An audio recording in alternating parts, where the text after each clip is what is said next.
tau alai ngā na au no lo o tau manu o tolo pulo soe o wanga ua foli foli tō o tolo pulo soe o wanga ua foli foli tō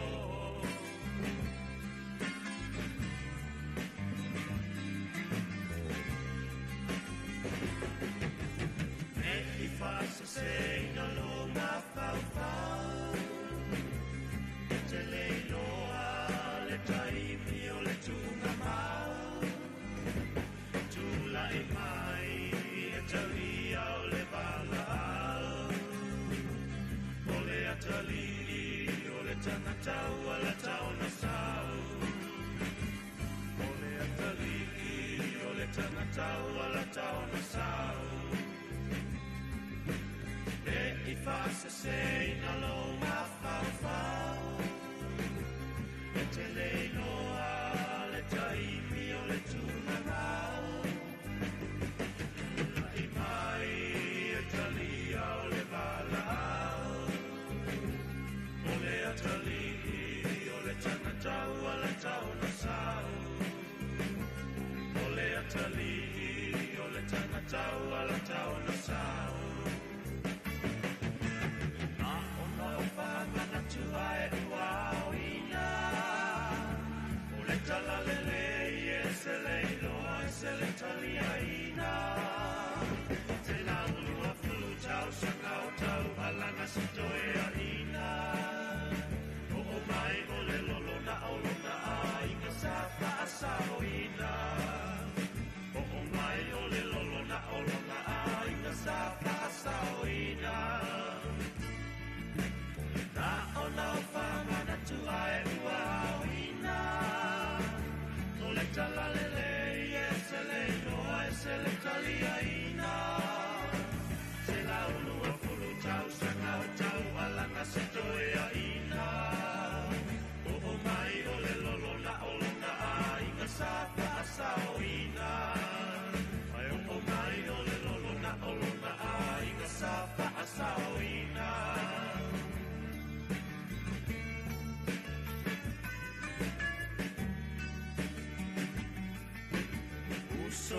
Soe au le whatamala Ona ponei o le wanga o whamanuianga Iwa nei mai le pomisai le malamalama Tuli sota aine ni tamisia o le sitianga Tuli sota aine ni tamisia o le sitianga Sota aine ita misi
il malai fa mai male ala fa mai o tanto o tudo I fa nunga le lei ho nei fo tai a fo male nei a so fo ya o fo faccio ma faccio faccio ia fa felo ya tu le nganga le avatele il pa io ma o lunga o tanto o tudo tai tai io le tudo ta fa tolo fa inga malo ya o topo mai o le tudo ma o te tele se io o ma weiti ai fa pe fo I lo fa inga renga te tofe le tua so se fata fa te langa tatou mala fa mai ia ma fa pena fo io na tai tai mai ma moli mai ia lo to so fu mo tatou bola ele nei fu tai au mnuia tai au nei le stofi ele so luas fulu nei hole masina nei o kuso o tuana ia nafi ia o fa pena fo io na mole pong sa malo lole tunu I to fanga ele pone po ia o tatou vai foi ia maftai foi I lona ngale lei pupula mai o fonga le langi ia e tawala I nei mātau fie ma nei tai o manuia tatou sila fai ai mga tawala ma mga tau soifua ai o le tua I pire nei o le fo tari foi ana porkalame fa salonga masani ia e pei o le masani ai mai lona poto o tūre nei o fa salonga e le peninsula I manu manatu foi wa holo fale le isi vaenga le tunu I malu ia e pei ona masani ai e wale taulanga osi le tua ia e maisi le nei taimi masani tatou mori mau le puna o marufou ia ma le savini vini whafunu a manu ia folinga va ai o le angare lei ma le alofa whasoso mai o lo tatou mataisili ia e pei ona mali ai ia ma ia I foi whaivala tau le inga sa le vi ia osi le taulanga ia I taimi whapenei e patpati ai foi ia tūlanga la tau le angari lei o le tua maro tātou vāta puia ma le li. Ai wabe foi le talo o le tātou o tunu I maota malawa te ilo foi o tūlanga nai pe o ne iai nei taimi ia I la tau o lau ala fai mai o whiangai foi marisi o tāpenanga ia marisi foi o sa nuninga ia wala war fa mo la towi e toi fo I la tunu I ngaruenga ia va be fo I lo tatou tunu I whanau ia onga e le ngata I sa mo nei o folo fatu fa talo fatu ia ai va be fo I lo tatou tunu lea e mai mo mai a tunu mo mau ia ma poi mau mai fo I le taimi so staff o te lope feo e fatasi mai ai o folo fatu fa talo fatu ia ma fa felo ia tutu e pi le ngango le avatele ele nei tai fo taimi nei ia o le atu inatu nisi o vi ingo le tua ia ma nisi o pespesenga fa le nganga sanga ai a yuli e fo ile nei taimi ma sani o na patpatia ele taulanga fa aftai le tua ia o le tatu le talo fa aftai fo lea e ala vi ingo le tua e pe o le tapnei na mo nei tai au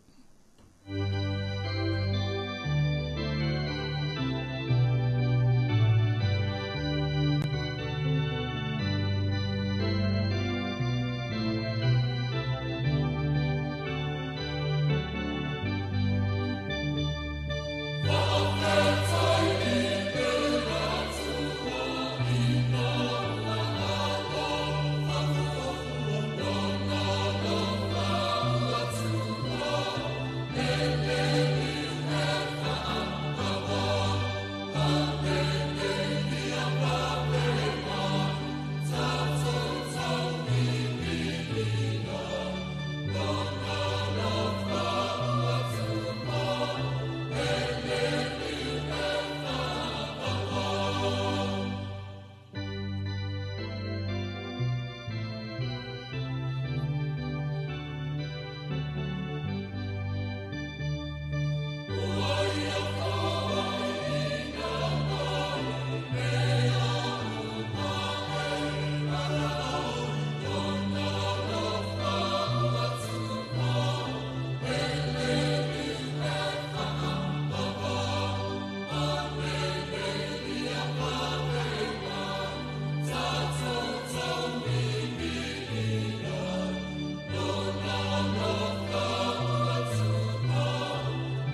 Samoa.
so vi ingo le tua mai le besene na le tupulanga chalovou le kalesia me tisi papakura i Nipsila va be foi le besele gumene ya ma le besele me tisi mai kara stete i Nipsila ya tatou sanga pat patia i foi le ngale le ma le lofo le tua ina ua tatou mo le mawina nei tai fou ma le nei aso fou ile malai fo mai ya wa o tala masania le ma tua o aina ilu matalu talu ia tātou te toi maua le nei mātango fie ia male nei matautia le atua e tau muli pēa le atua malona alofa i leise tua oi ia malatu fo iwa iai upu matala masani la tau nei taimi o le taimi ua mai au na tāpina ina masaunia e sa moa moleli a whai moli lam te talo le tua o te talo le leoa le tunu i maota malawa e na ua tātou malei fo mai ia maala fai mai hina ni tai fo pasi mai tai nei ma le nei te le ia le usava le vali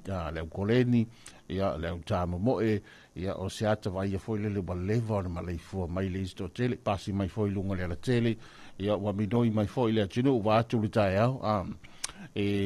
lunga le tele ia o te foi le tale lima wa levo na ala fa il tele ia ta pena ia mafanga yo foi tu langa matala tau ia o le tino i le vala wina i tūlanga masani.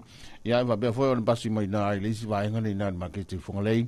Ia ua pisi fole tātou ia maketi tūlanga masani. Ia tala i luasu whai tūla. Ia eva pena lava. Atua maua le tātou li poti ma le maketi whangalei tai aho. Le asfaleile i whapea foi ma le astola. Ia nei taimi. Ia o whala whātu, whatalo whātu. Tonu fo i ua tau whai wi. Ma tau whaai foi fo ngā ruenga nei taimi la tau lesa ngā rue ma li po talo whai a tau ma. Ia rena a tātou sa no pia i ma whita i tunga i jiuta mga ruenga e meise ia o na vaenga foi i pansani au nanga masani o ngā ruenga i le ma whai o ni tu ua kama ngai pāpā veloa luas fo whai tu la. Ia whiai fo li tātou whalema i a li imta peta i fo mai le tau soifua i so se maota ngase. Ia e whape fo i la tau foi e l'official vai tau, vai ngol sua vai ngol PC, mle va lele lunga wafu, oi il tato vai ngol leo, tanga ngol leo, fale tali malo, le skulati, leo po, ia va be foi i vai ngol tini mu, tanu masa mle vai nga, ia o fole vatu, la un tau tu mamai na mai pe ia tu lo atu se tala i mu mai sa vai, na isa mle ulu, ia ma fele sia fiongo fale a lupo pisi foi al vai ngala tso le fuimu ia mai fai un lava ia so ia te lo se i tau vai tu po le asi tala o to mai ia le fai o anga tau ia le lava ta tia mai ia tu langa la to fam talanga tuli lo ai nai ia fa o mungala ya mesel vela le tatou te skama ko ngia fa fo singa me fo ile singa municipality ya orna ai fa talo fatu o malta mai i pesi tonu mai pe talo flava good morning pesi tonu mai pe tau ili le ala salanoa ya ma lor so i fo manuia malta mai California ke Ricky Heta so i fua manuia nei tai fou wa tai ma mai la fionga tal sau venga lepa maroso so i fua manuia ya manuia foi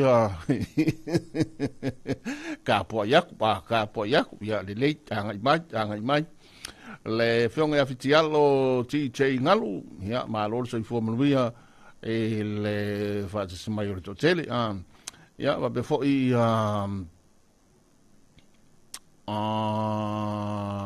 Vilimu, Faifli Fau, Fala Lili Bopoli, ya feta emi tun mafono fale malu, ya ma ila tolo matamai ya wa ira nei taimi ya tato polkalame tau amata o nei fo ya stofi ya fai malia nei taiao ya maisio ta penanga lo fenga yai ya nisi fo yo vaenga lo tato tunu. Tasi leo vi ngole tua me senga mai la webese tu pulanga talvou ale kalisia ka toliko I fale fa ma fale apuna.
Olo e whaafafonga i le tautua le 2AP, le si ufafonga o Samoa. I ana whaasalaunga i le 2AP amo 5 whao. Le 2AP whamo iwa tasi tesi ma le tasi, ma le 2AP whamo tasi o fitu tesi ma le wha. Whaafafonga i le si ufafonga o Samoa, le 2AP.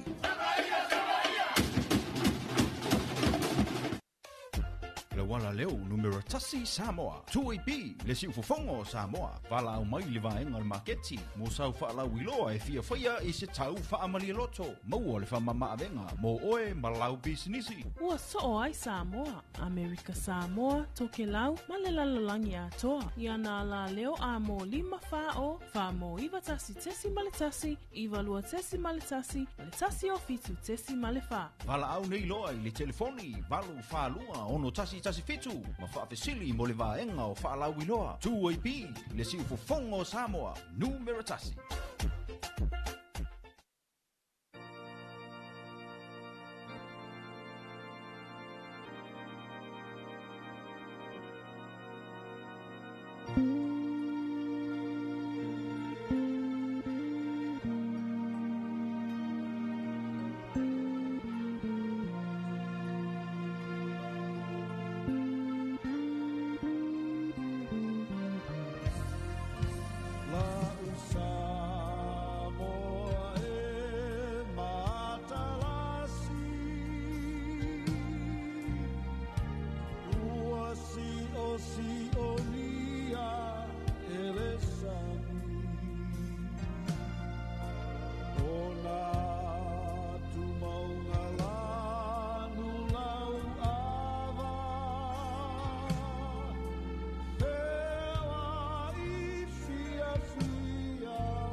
Sa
Ola tama poto e fua fua o le ana e tawalea ai o matua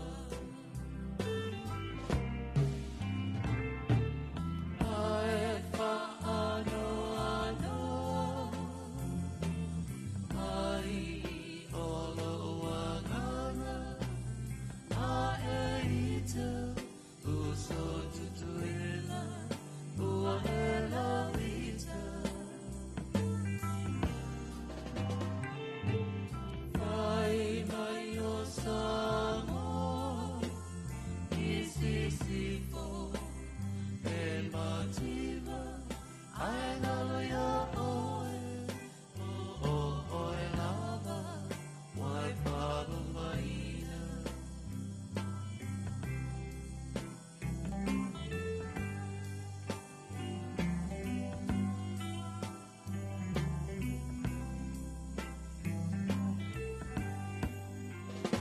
Samoa masia na olana na osia ie e lava lava e pala pala oi mea e whai ia na tawafa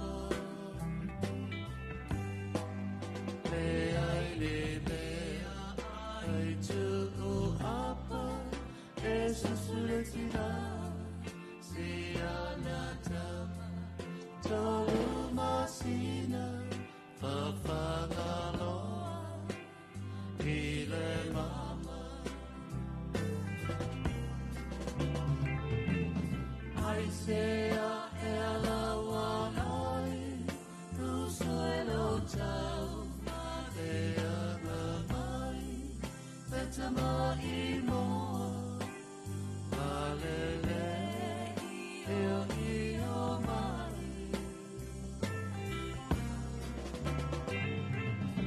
awane e tawatua i tanata sia taolanga mana tua Samoa o le pena o le masa Whamewianga nei tai au mai le hawe besere nā le pēni nā le tia whau he na ua toe se 45 minute toe kuata le fitu ia po leo toe se 45 minute o le tā leo le fitu e il whama boi tā le fitu o na whawhonga mai leo le tātou tunu i tātou talafou ia le fo ua mai ane tō whātasia ma leo te wawa ia tō leo mai ane tō whātasia ia ma ngā rurua ia i le pitala au le vaenga o talafou ia wafo i le taulongolongo masani ia inisia tutupunga o le tātou tunu mai le aso nafi ma se lava nafi ia whawafo i le sol fontanga le parlemene ia ma le telo ni se vaenga ia le fo ua ngā rurua ia i le tātou vaenga o talafou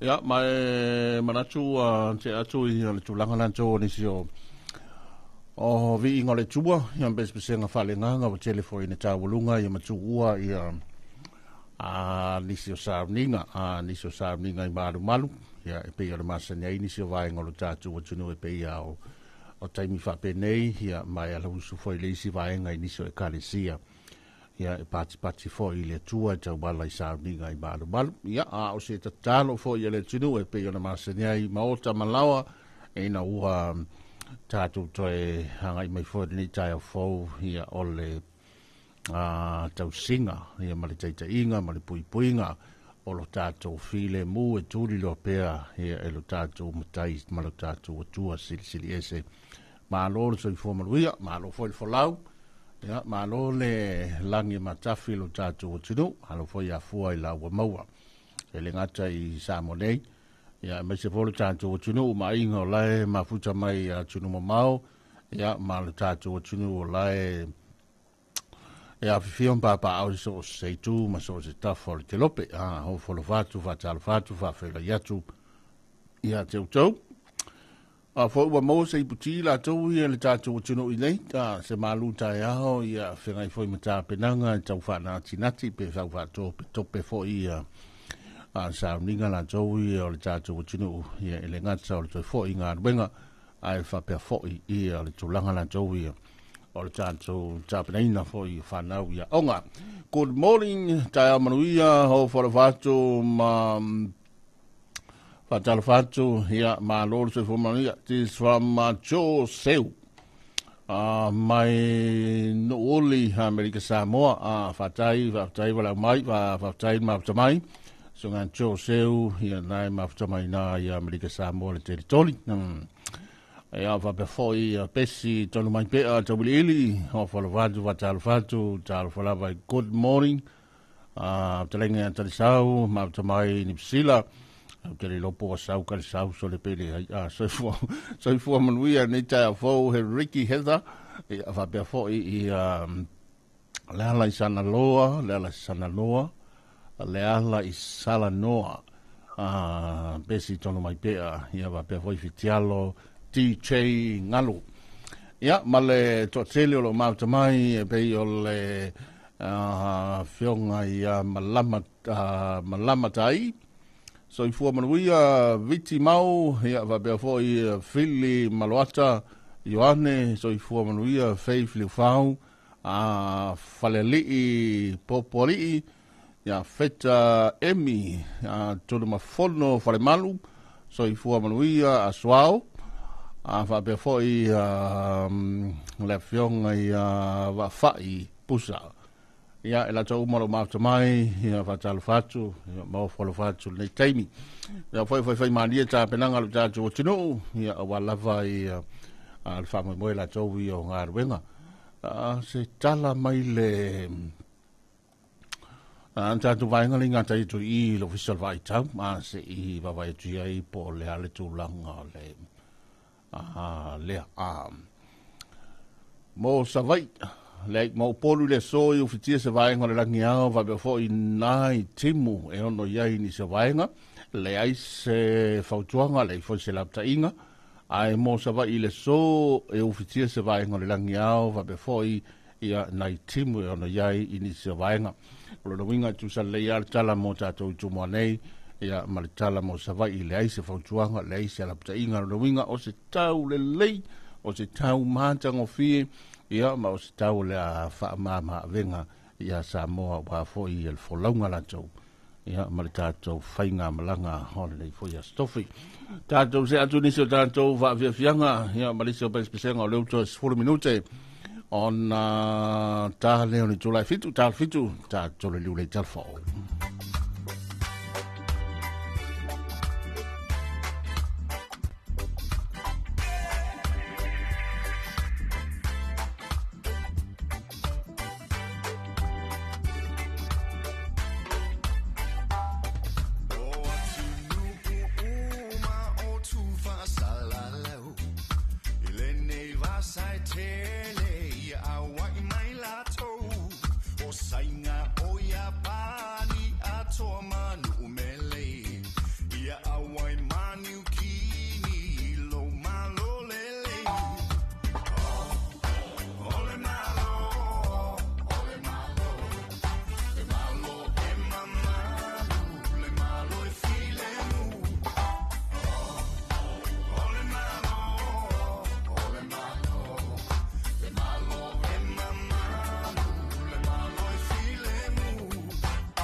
ai ai Atua mani usilani ia au fatasi mai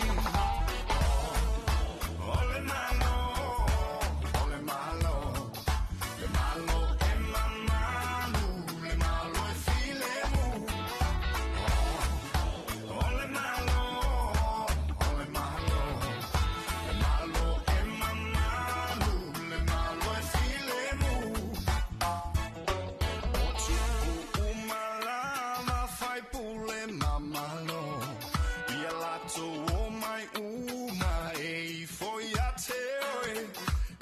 So fight how long I'm a fire how fair oh oil to pussy le pule fava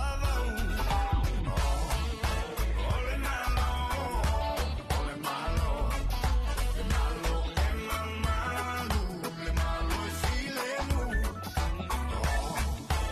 ole malo ole malo le malo e mamalo le malo e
Pau vianga na tai a mai a te na ri tau tua.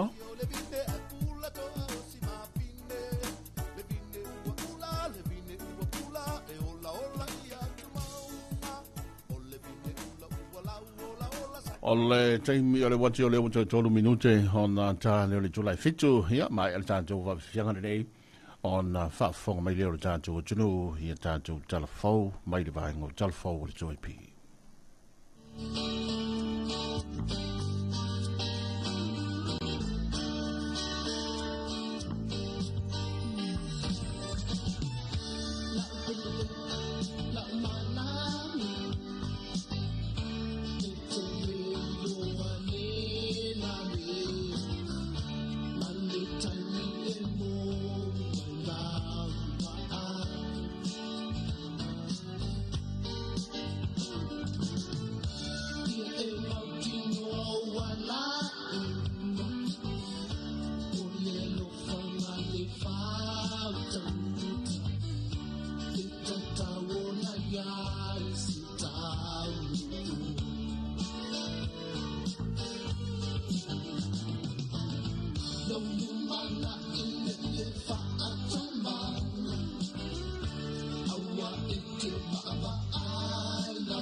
Talofa lava o talafo me vei whanua mole ni tūla.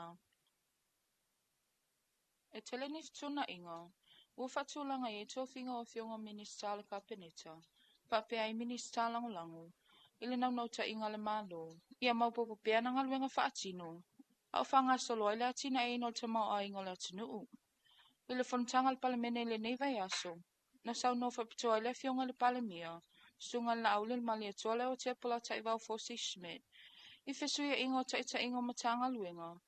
Pa pia fala pot potonga tuma o te almalo. Se ta se suinga taua.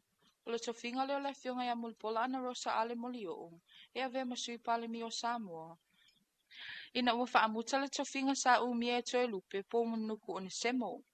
Ua iei fo isuinga le taita ingo niso fala pot potonga al malo.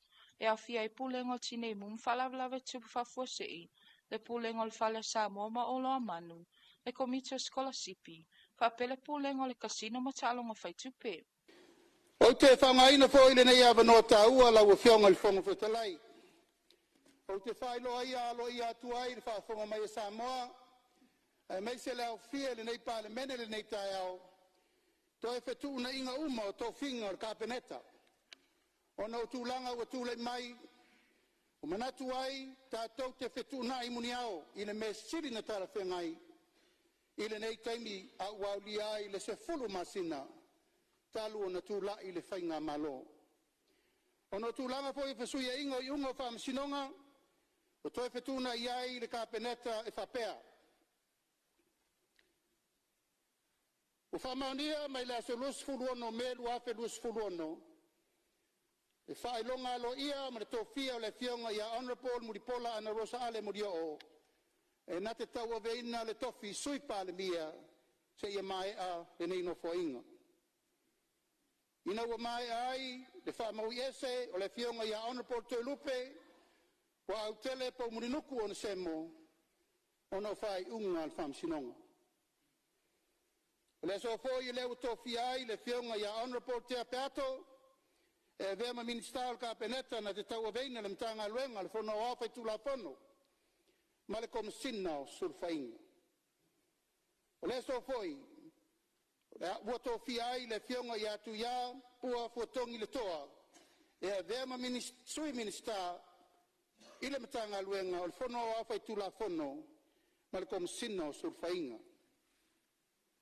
O lotu mau pe le pale mia le va ingo nisa mtanga luenga mfala pot potonga taua. E au fia ima mtanga luenga mfala pot potonga iwa. Fata sie ma le pulenga o malai va alele. Va alele savili fa apele puma.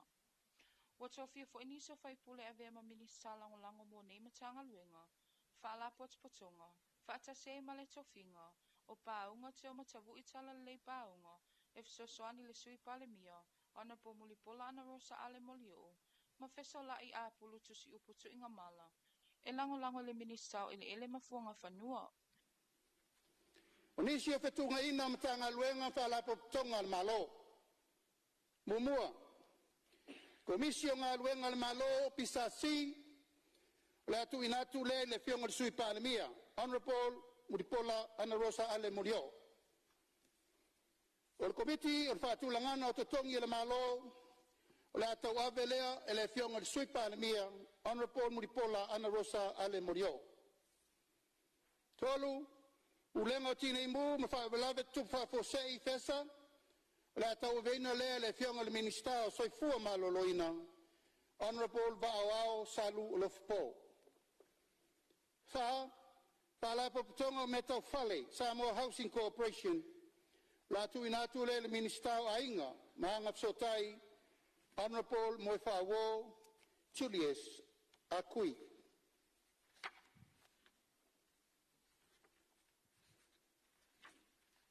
Lima, no whaanga whaapitol toi fuata ino tupulanga talavau, Olo Manu Center. La tu inatu le fionga le minister a inga mafsota inga, Honorable Moe Whaawo Julius.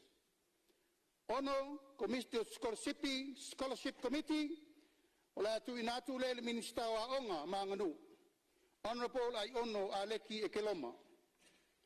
Pitu, ulenga whaafoino kasino matalonga whaitupe ese. Gambling Control Authority. La tu inatu le minister pisinisi malamanui maleipa. Honorable Fata Ryan Schuster. Dalu Committee of Petpetinga TAP. La tu inatu le minister pisinisi malamanui maleipa. Honorable Fata Ryan Schuster. Matafa yo ifo wala fengai malparbia. Momua. Tangalwenga ongalwenga fela wenga matina SS. MWTI, Lua, pulenga suavai, Samoa Water Authority. Tolu, whalapo tonga malosi tau letise, EPC.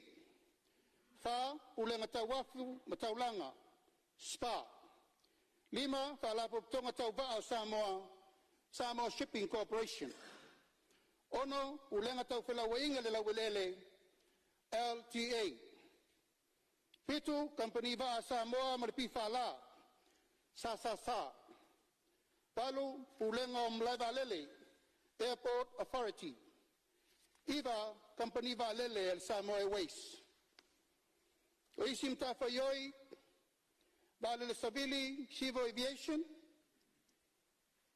Fufuanga mo pulenga no fuanga taulanga Puma. Mal Pacific Forum Line, PFL. O minsta lango mo le Palmia. O mua Honorable Moifa War Julius. Lua le fionga ya vui inga sione inga. Tolu to faya tau tu ave se iuli la faitele tai titi baloanga. Malaluna fa to faya siata te vui tafu. Minista lango ma le fionga sui Palmia. Honorable Paunga te ma te vui tala lelei Paunga. Minista lango mo le minista ele ma fuanga fanua. Honorable Fesolai Apulu Tusiupu Tungamala. Lawa fionga le fonga fitalai. O fetuna inga na le tātou kapeneta. Ua manatu e tatau o na fetunai. Ina ia so o le fau ma ialu i le au tā feloa tā penanga le tātou whainga malo. Suinga umanei o whailo mai le malo. Se vaenga tomo whainga whaamalusia i le taita inga. Male whaatino ino ngā luenga i mtanga luenga mwhaala potspotonga uma. Ua whaamawina le siti o le au whai o tangata ulu whale mai matu ua Samoa. I le masino i ulai o le ni tausanga. Pea whatustus le masina lava leo le tausanga ua mawai. E tusai ma whaamamonga le ofiso numera whaamawina. E luas fulfitu afe se lau whaiva tata na ulu whale mai Samoa ia i ulai. Mai le luas fulfa afe fitu se lau se fulu.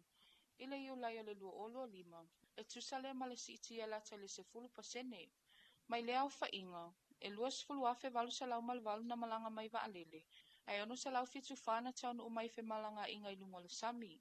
O le tōtelo tangata anu una ulu whale mai. E luas fulu afe se lau fitu lua. O tangata asiasi. Maola o whailoa mai e nei whai numera. Le whaawa wina fe malanga inga. Ma le toi malo se le vaenga o tu risi. Le tae o le siti o tangata Samoa. O le o malanga atu I whafoe ono atangi ai fo I le sa ili o avanua monga luenga. Awa onga, ma le toi whaatasi o a inga. O le o whailo mai nei wha maumaunga. Le wha wino so o tango Samoa matunu I whafo. Ai whapea fo I masuinga ono a fie le tamau a inga. Ma le whaitawa o whai o tangata I tausanga lumanai. Ua whaawau peona whai titi ele au whai o aitala fo le malo o Samoa. E tusai ma le lipoti. O le o whamawina I le tūlanga o aitala fo le malo. Mo le kuatana whai uia iuni lua olu ono. E ono se lau iwa sfulutasi ma le 8 miliona tala le au whai o aitala fo le malo. I le whai ungo le kuata o iuni. Ma e tusale ma le sfulu iwa tasi ma le 5% o le GDP po le au whai ingo le tamau a ingo o loa. Ma o nanga ingo si tono Samoa I se vai taimi patino. Le ewo pa ui lalo I fo le tapula a whatulanga. E 5% o le GDP. Mai lea au whainga. E ono se lau whatasi miliona tala o ai tala fu mai fafu. Po external debt. Ai whasfulu iwa tasi ma le 8 miliona tala. O ai tala fu tono lea tunu. Po domestic debt. Ua whailo mai fo I li poti. Ua pa ule au whaio ai tala fo le malo I le tasi ma le 3%. Pe a whatustus se le kuatana whai uia mati lua olu ono. O se taso I tu tau ana whailua mai ele reporti. E le ini no ngā tupe fōu na whai ele malo I tono le kuato iuni, lua o lua ono. Whaapea fo I male tausanga ato e o mai le taminei. O lo whailua ai o lo tu mau pele tūlanga o I tāla fua Samoa. I se tūlanga mawalalo pe a fua ele tapula a whale tupe ua whatūlanga ele malo. Tala fōu me vai whanua le nao le nei I tūla, manui e fuafuanga le aso tō wha soifua.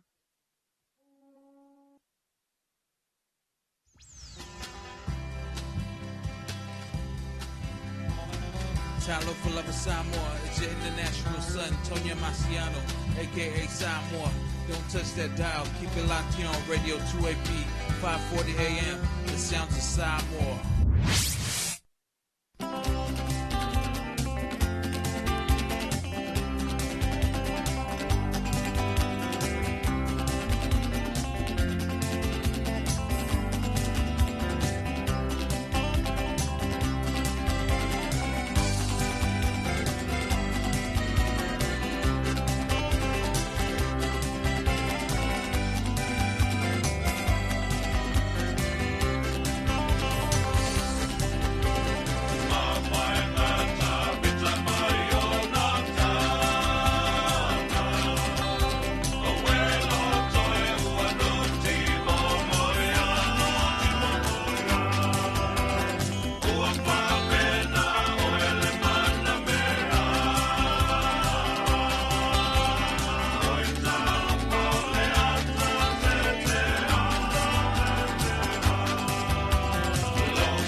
Whapeweanga nā mai le tofai asua o Felice Mikaele ina ua tona ia tona tātou telefou.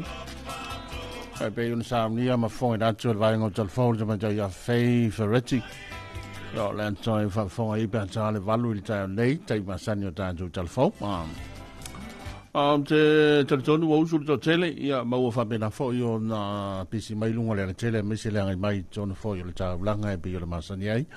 Ia whape fo i nisi o vainga o le tātou tunu o whengai ma le tau whanga yoinga, ma le tau amatanga la tau. Ia, o le nei fo i tau le stofina o tātou hangai mai ai, ma taitei mai, ma mori mai ai. Ia ma whaaso poli mai foi le tualo tau soi fua manuia, ma lo tātou malosi. Ia mai whainga malo longa le pōna pō, te lo foi ua tele na manawa le sto tele. La tau lena ngā rurua mai le whiawhia nawhi ana pō, saul waweao, ia tau mai le teimi. Wha malo le ngā rurua, malo foi le oro sai. Ia i la tau leo manawa ngā ruenga. Ia mana ia le tau. Lena tui nātu le tau i le teo leono i le tau nei, ma le waweao nei. Ia e pei ona mōle mōina le official vai tau, le isi whautuanga, le isi alapta inga mai le official vai tau, au te lenga le soia o poru, ma sa vai i, e ia iana i timo e palasi nisi o vai inga o le tātou o tunua le o te lenga o se tau vevela, o se tau mungala, ia o se tau e whapenao na ia i whore tātou o tunua i la vasinga. Ia pei ona ia la fo i nisi o vai inga o tupu le tātou o tunua o le tau wha umi o mungala, ma le vevela e nisi o wao matua, ma nisi o waenga o se la whai le whiaonga sa malai ulo, le whiaonga whale alupo, ia ma ioi. Nisi na waenga le sa mone mawina mai il whai unga le vasun tenei, ia se ia o mai hile amtanga o lewa ia so tālu sia, bea whai ua tu maina, ia bea whai fo i ua mai a i ngā ruenga, malo fo i le whiaonga komisina o le waenga o le fuimu, tine mu, ia le whiaonga tana wasa, ma le lanto waenga la una fausia, e a whape foi al vaenga foi pulenga ma le whinga luenga a le tinei mu le ngā polo e mesi ala tau i ngā lui sa vai a wai nai mo te leilo i eipe o nai maota ma sa lolonga e ofisa na i na ofisa tele sa la whai o le tātou fui mu e a whape foi le si vaenga lai o i le whiaonga o asau e a peo vaenga i le sa pisi tele i tau fo ia le fo i whavelave tupu mai mo tele te la whai na i samlai ulum whale lupo ia whawe fo i o na mole mawina le sa pāla lasi atu i le telo le isi vaenga le unanga i nei i tumua nei i na i so soani fo i le tātou ngā ruenga te la whai o le vaenga tūri loa i fo i ngā rua whatasi mo le tātou tunu i na i mautinoa ia o tai miani o meani tu tupu pe afai e tātou te whtaia i maltua i ngā tau whape nei lua vai aso, tolu vai aso i le timu i ngā sulu mano se le la i wa mango atoa i vaenga ese i skama i kongi i whafol mulisikale kia vade waku al kama ia e whapena fo i ona iai i a lapta inga ia matua lalo lo tau le mawai i tātou mtanga ruenga me se vole tātou malo ina ia tautua nālu tātou o tunu i le susunu o la pisi susunu o la pisi a meisi ala taim vole le e whaifo i ma ieli whātou tau o le ngiangi o savili e le va pole askama i mea vole le singa kama i alo yafi foilea e whaila o la e fai a tupu a lai e manosi mai malengi yangi savili e le vanga feula e kamanga vai e kule wako le mea ia e pe yo mena le lapta ia ai ma iai foi fa oro ma aula tau le tanto malo e tau wala i le vainga foi mo e ala finga komsina ma la tau foi vainga ina ia tau tuana foi lo tanto tunu ia me se la tau e fia fania me o sungu la pis io a me se la to fo io la se kaleki ma a va pa ma kongi fafo pa kongi ia o mena de tupu ai ia vai nga fa fitar ma nga ma wa fo ia mo dia fo o tu la fon me fai wa mautino o en fa tupuina si fo i fa lave ia e pe on tato mo mo wina inisi vai nga lo tato o mo tele se la fai ia o tātou ia i le vai tau le nei o munga la le fa mele official vai tau al masina nei mataman masina te nei masina nei mal masina fou masina sistema ia fa kwa ka ku ma inga mai ia le mele nei le vela ia o ma o pola to ia mo kwa ma ngai le ma ru le moisoli ia au le au ia le lava tātou te mōre mawina le tele o whaavelave ia le tele fo tātou mo i le atu ulopa lai tau e vela tau ma whanawhana maka kia mua ka manga le ia iso le oka milionga meo o kuaka eka ia meo eka ia o vaenga o eka o vau matua o nisi o atunu te tele nei ia makua whaina i mo meo e le misi ale tau sa lange maka kia le vela le tau foi ia ua whapenao na tātou mōre mawina le vela se i suatai ia afuai o na iei tua patatua le na ale umange wangi mai sia wha ia o makau kia foi mai on ti munga mafa ia mani lo longa e le fia karangoa yes ai vatalo fatu ia ma fa malo atu le tātou tunu le la foi on fai mania si tātou tunu fai na wa e saulunga le ala tele ia vai lo ka vale po pasi ka bo pasi ia le le vai lo le senge po okay wa expire ia le le fai o le ko ai te si fia ia le tulanga e mau ai saulua se lau e mai mau mo tanga le tau si file mo ia fa ma foi ta ma ta to fa la ve tupu lunga le tele foi fanga solo i mo ta lo ia lo ta to tinu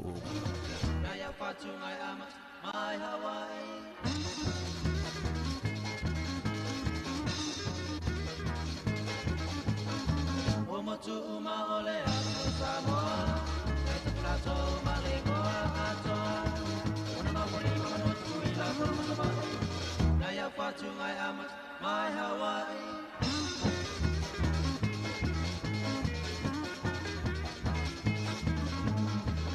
pa apoponga maya asayo sa umapaya nai di ma emotole pase pika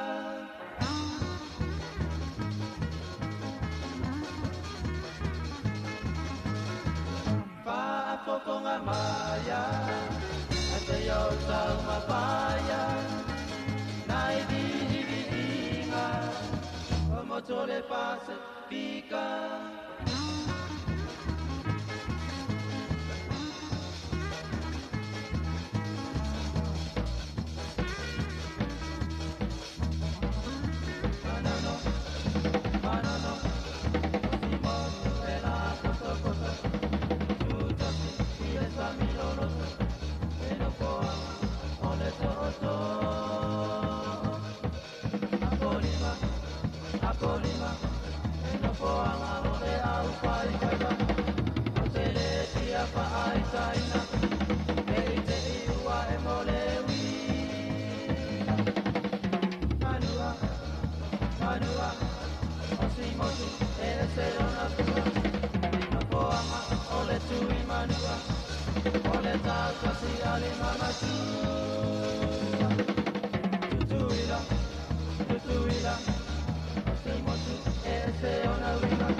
Ko miliama. Ko hia kalongo ki te 2AP.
Te tau whawhiwhianga o le tai au mai le tofaya suao Felice Mikaele.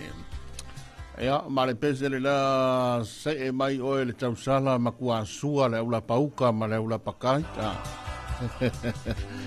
Whawhiwhianga te tolo aina ma taina i le whita whafonga mai se foi. Ea, o le mai mo mai o le tātou tunu, so staff o le tunu. Ea, ma so se staff o le tunu, pe le nita o le stoffi. Au le lei, le ama vai tu fafo i au manei o le tau sulu mai o ave o le la. Ai, o tai ao le whanga solo ai le polka lambe le a whawhawhine, a miss whawhawhine mo tele i sala whai. Le ai whai ai nā i le hola le Don Bosco i sa lolonga i sa vai, a ele ma i sa vai so lea. Te loa ia i nei la i tātou pe ispolka la me foi lea e tona i foi le mis whawhawhine nei a tumua nei. Ia, mai langa o misa moa la tau ia o misa moa e fatua whanga solo i le taulunga ia i le Messina Festival i le Masino Falls e tema. Le o te le tāpenanga i telefo ia a vaenga o le tāpena ia i komiti. Ia, me se volo tātou o tunu wan leva o na whanga solo le tamulisanga ki wikiti. Ia, va pe foi e tāpenanga fautasi vai e kuikua i iso le pasi ange faukasi e le fautasi le api i pe i o le vaa inga le tai. Ia, i le maota o petesa. Ia, manisi o vaenga o leo mo le mawina la vai ngā te whale. Ia, o lantou tāpenanga o tole ninga. Ia, a waa, ia o wale whamamoe la tau i o tunga fautasi o le whamamoe le Masino Falls le Messina. A o le mis whawhawhine la sa vai. Le whaia tai au i nai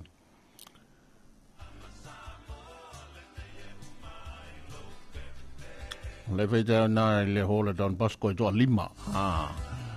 Contestant number 1, Miss House of Barbs, Lily Bianca Sewamuli. Ultawa numero tasi na contestant number 2, Miss Asau Royalty Queens, Jova Doris Tavili Tofa. Yeah, ole contestant number 3, Miss Eva Tivas. Edaline Betty Wongsong. Manaya. Suitawa number 4, Miss Mama Chains. All fashion and gift shop in Sila le Leioanga. Sila le Leio Ainga. Ta Lili Letufunga. Aya male male suitawa numero 5 ole Miss Lily. Miss Lila's Creation and Designs, Shana Hensel Siosi. Ya to lima na le te vai tu e pe to lima na le e anga itaia o le porkalame le Miss Fafafine le moteli sala fai Miss Savai Fafafine. Fai ina i le hola Don Bosco i salolonga. Ya, oni sa porkalame le baba i tei mo le moteli sala fai ma nei foi sia ta penanga. Ina wato e luas fulua minuto o tala valu toia nga i talfo.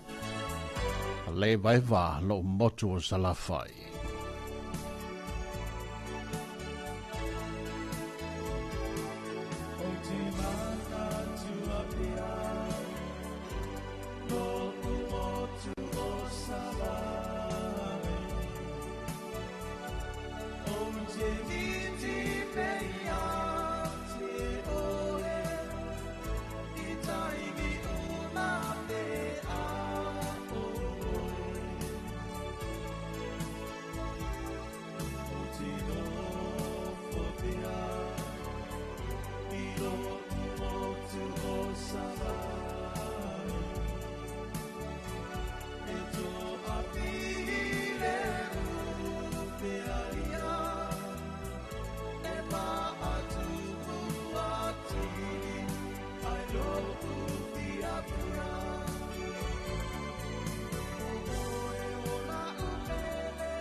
Pavianga mai le whunga to ala I teru ma le pesele na le vaeva ia ma le pesele na pesta o isa la fai ia ina wan tan jo jo mai le taimi le o to for 1 minute o le talo le valu o le taimi fa to le ina to fa fonga le tan jo tunu i tan jo tala fo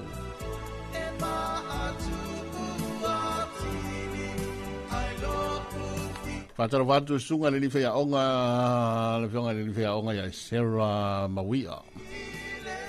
Ia ina le kolisi o Wesleyana, ina i whaleula, ia maalo le usu, maalo whale on sai mului e tele ngā ruenga le whenga i le so.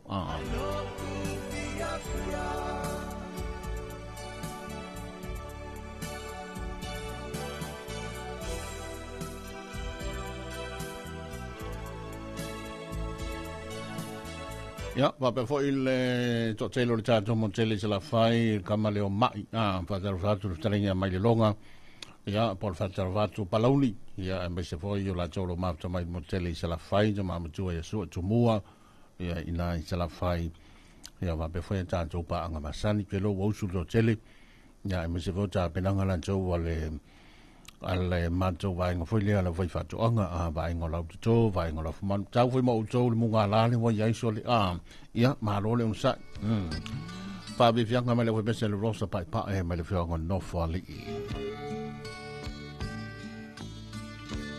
Lau pelea po fea e o le fala ngo si o le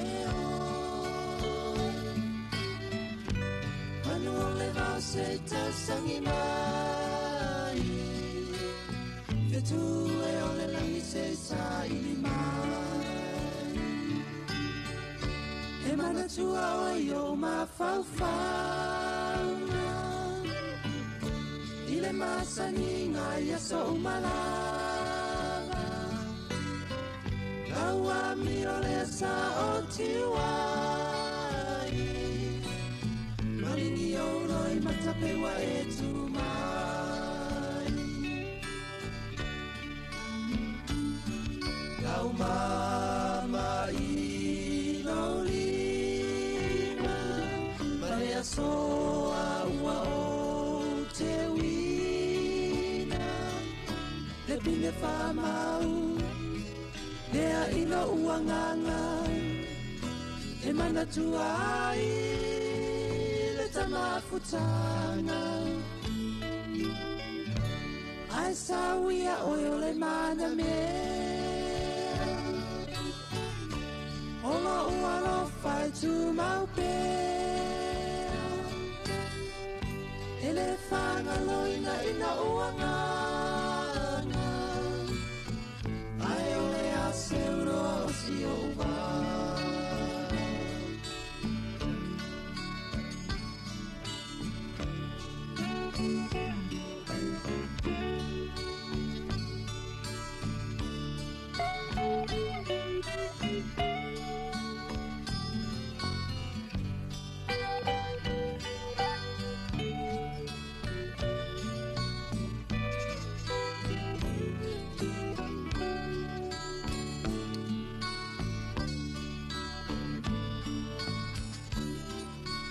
Mama ino lima Marea soa ua o te wina Te pine whamau Lea ilo uanganga E mana tuai Tamafutanga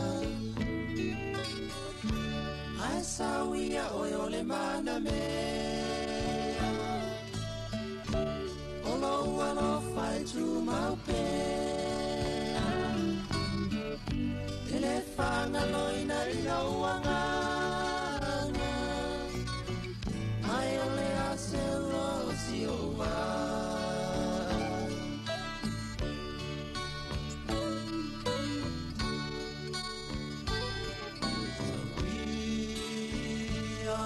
Upele, o fe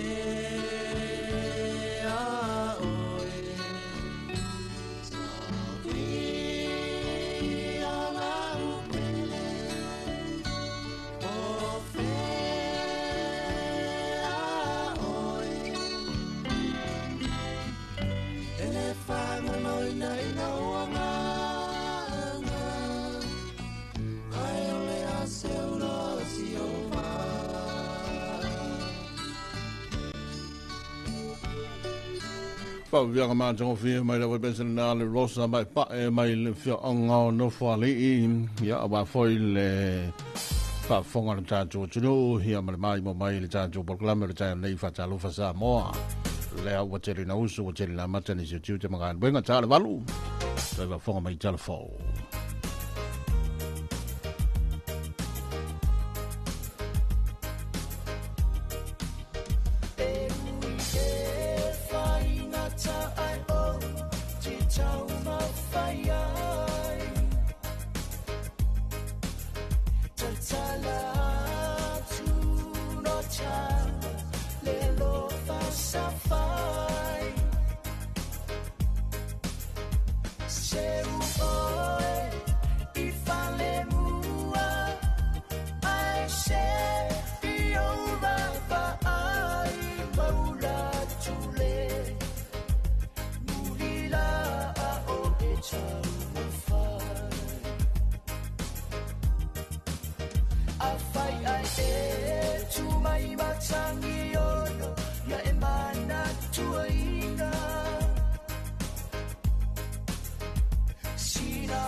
Awa via tula fa besele na le vai o le tama ia fa pe fo i le telo ni so tanto fa fia fianga ia to ina to i le to tua le nei le to i pi le poto au tu o fa sa longa de peninsula nei mo do nei ta le stofi ia o a foi langa inga le tanto tunu mo le am tanga ju te mga wenga fa na ia onga ia malava singa o le fo o PCA le nei taimi mai al besele nei o na tanto to le liu to fa fo me le tanto tunu ia tanto telefo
Talofa lava o talafo mai vai whanua mo le nei tūlau.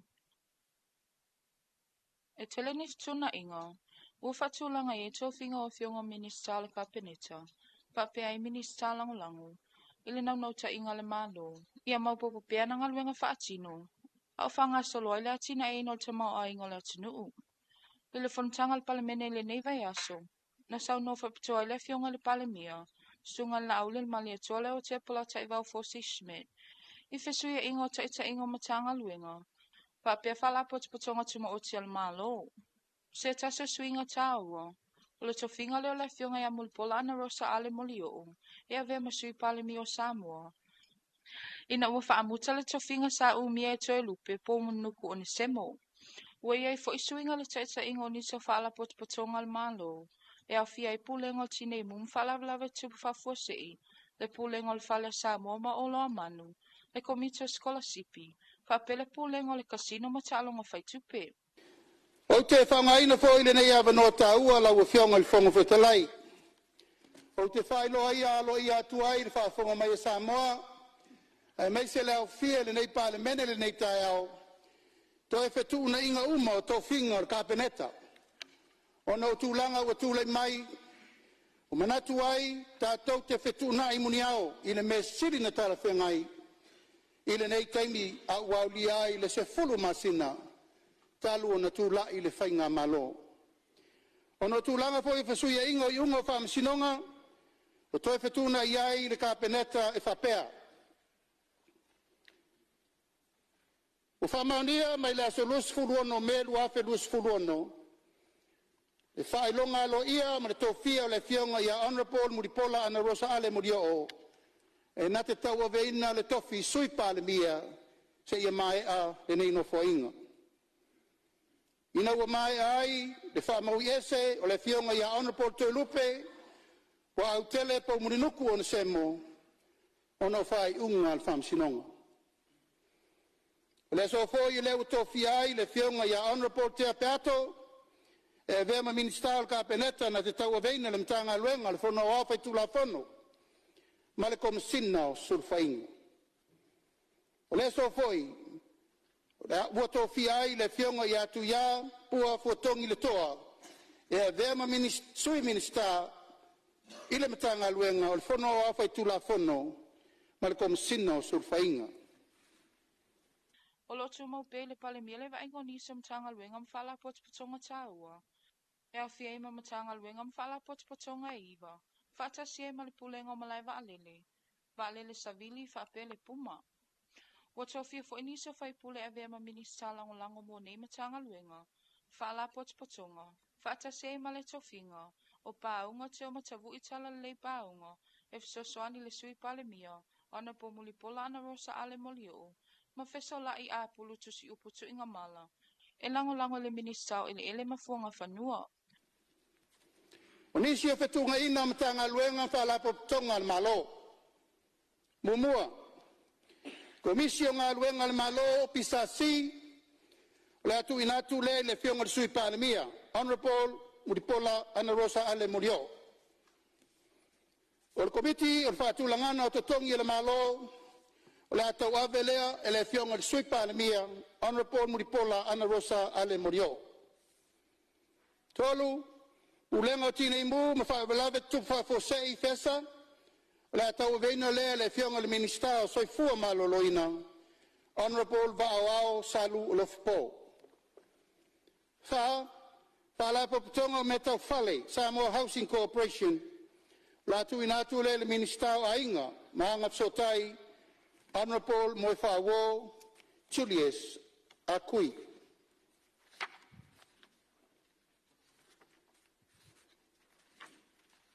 Lima, no whaanga whaapitol toi fuata ino tupulanga talavau, Olo Manu Center. Le atu inatu le fionga le minister a inga mafsota inga, Honorable Moi Whaawo Julius. Ono, Committee Scholarship Committee, o le atu inatu le minister a onga maanganu, Honorable ai ono Aleki Ekeloma. Fitu, ulengo whaafoino kasino mata longa whaitupe ese. Gambling Control Authority. Latu inatu le minister pisinisi malaman wi maleipa. Honorable Fata Ryan Shifter. Dalu, Komiti o Petpetinga, TAP, o la tu inatu le Minista o Pisinisi Malamanuia, Maleipa Honorable Fata Ryan Schuster. Matafa yoi fau o la whengai malparmia. Momua, tanga luenga o ngā luenga whilawainga matina SS, MWTI, Lua, Pulenga Suavai, Samoa Water Authority, Tolu, Falabo Tonga Malosi, Tauletise, EPC, Fa, Pulenga Tawafu, Mataulanga, SPA, Lima, Falabo Tonga Tauvaa Samoa, Samoa Shipping Corporation, Ono, Pulenga Taufelawainga de la Wilele, LTA, Pitu, Company Va Samoa, Marpifala, Sa, Palu, Pulenga Mlavalele, Airport Authority, Iva, Company Valele, El Samoa Waste. Oisim Tafayoi, Valele Sabili, Civil Aviation, Fufuanga Mo Pulenga no Fuanga Taulanga Puma, Mal Pacific Forum Line, PFL. O Minister Langolango Mo Palmia, Omua Honorable Moifa War Julius, Lua le fionga ya vui inga sione inga, tolu to faya tau tu ave se iuli la faitele tai titi valoanga, malaluna fa to faya siata te vui tafu. Minista Langolango, ma le fionga sui parmia, Honorable Paunga, te ma te vui tala lelei Paunga. Minista Langolango, ma le minista ele, ma fuanga fanua, Honorable Fesolai Apolu Tusiupu Tingamala. Dawa fionga le fonga fetalai. O fetuna inga na le tātou ka peneta. Ua manatu e tatau o na fetunai. Ina ia so o le fau ma ialu i le au tā feloa tā penanga le tātou whainga malo. Swinga uma nei o whailo mai le malo. Se vaenga tomo whainga wha malusia i le taita inga. Male whaatino ino ngā luenga i mtanga luenga mwhala potspotonga uma. Ua wha mawina le siti o le au whai o tangata ulu whale mai matu ua Samoa. I le masino i ulai o le ni tausanga. Pea whatustus le masina lava leo le tausanga ua mawai. E tusai ma wha maunga le ofiso numera wha mawina. E luas fulfitu afe se lau wha iwa tata na ulu whale mai Samoa ia i ulai. Mai le luas fulfa afe fitu se lau se fulu. Ile i ulai o le lua olo lima. E tusale ma le siti e lata le se fulu pasene. Mai le au whainga. E luas fulu afe valu sa lau malvalu na malanga mai wa alele. Ai ono sa lau fitu whana taunu umai fe malanga inga ilungo le sami. O le tōtelo tangata anu una ulu whale mai. E luas fulu afe sa lau fitu lua. O tangata asi. Maolo o whailoa mai e nei whai numera. Le whaua wino fe malanga inga. Ma le toi malo se le vaenga o tu risi. Le tae o le si iti o tangata Samoa.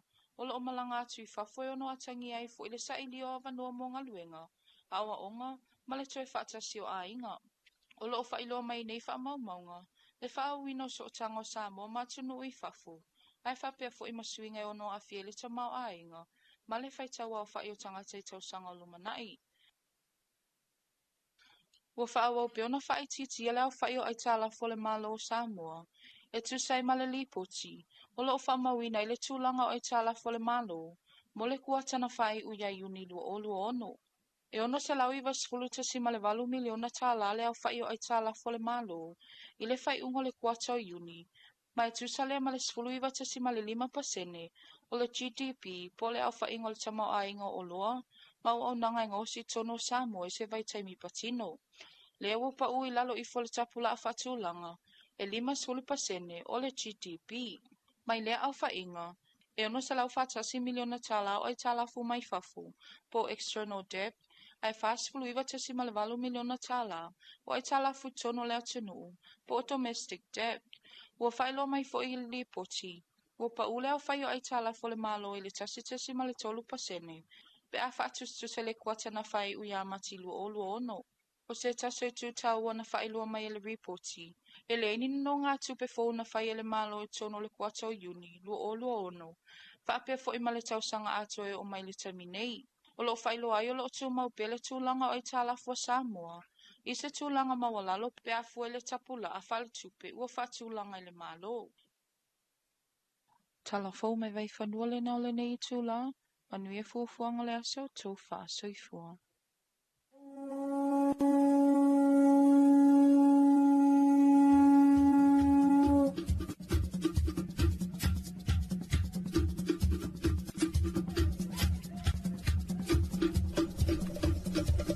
O le nao anto e whaafonga le tātou tino i tātou talafou, bei ona saunia, ia mafonga na anto e vaenga o talafou, le tumantai o Favourite. Ia, se isi whaaponga i tātou fulma lua, i le woli o le so. Ia, mō le mawinai te le nisa vaenga o nā wangā lua iai, ia mafonga ina, ia wafoi le tau lolonga ma le pitola au al vaenga o talafou. A le ua sfurtoro minute ua te inele tula e valu, i le tanga foi o ngā ruenga mtiute, ia manatu foi o lewa i ilu tātou o tunu, ele nei tai o le stofi vai mani le tunu no foi to tele la to lai tau fai mai lunga le ala mai se o le pisi o le nei tai mi tele manu o le ma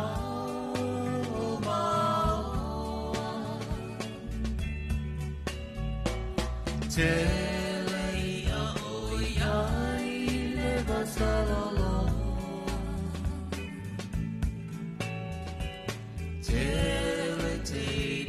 Talofa Samoa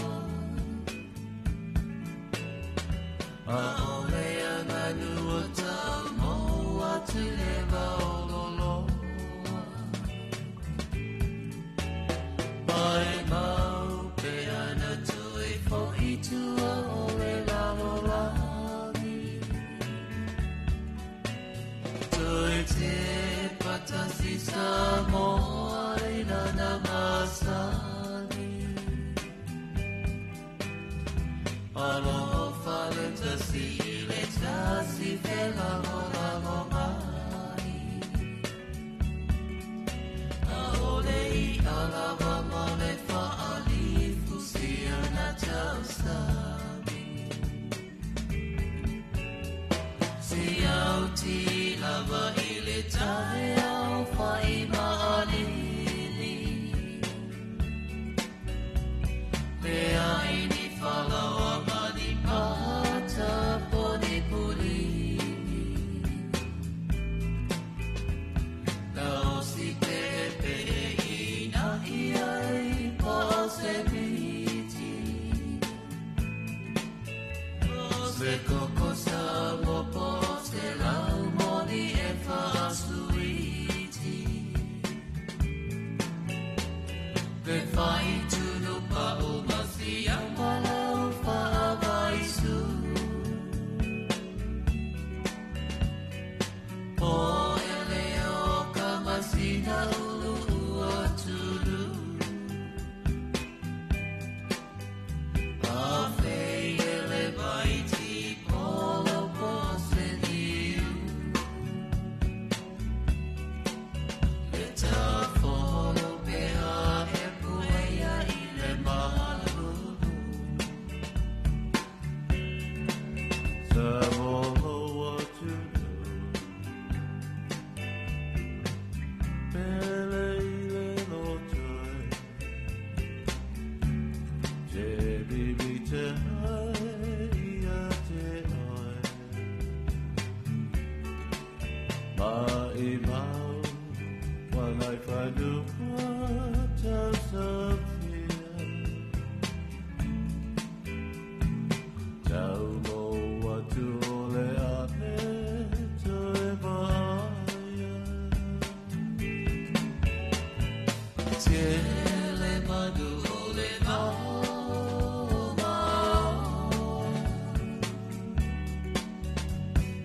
Tele ia o iai le vasalo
lo ainga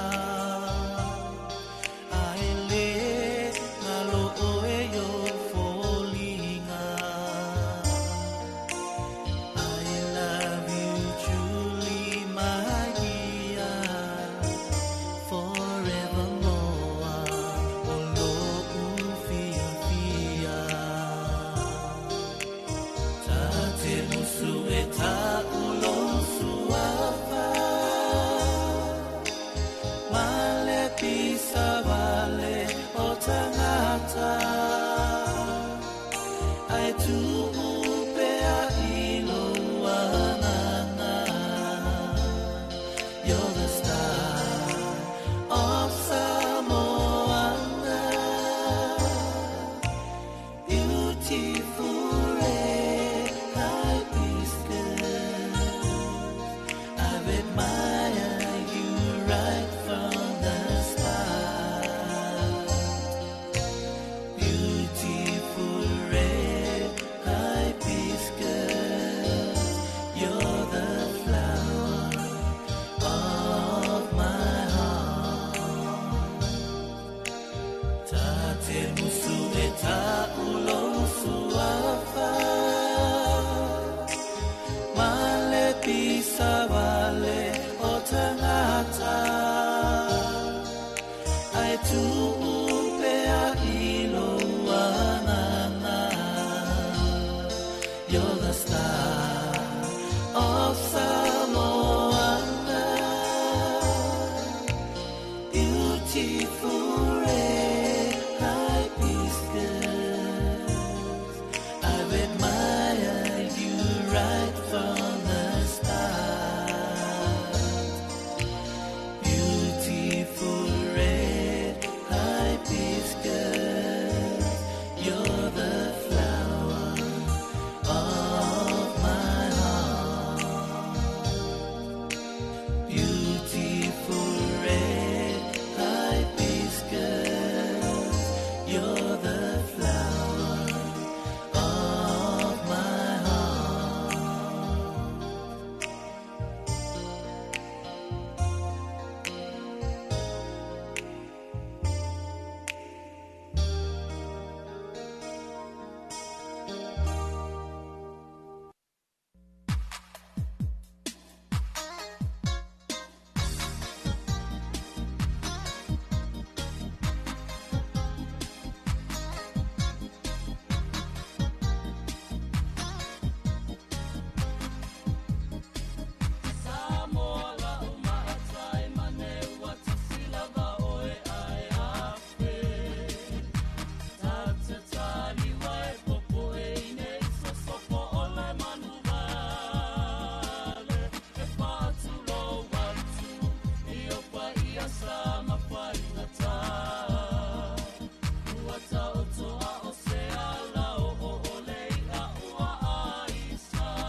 O le taimi o le ua luas fultasi minute le ute ele valu.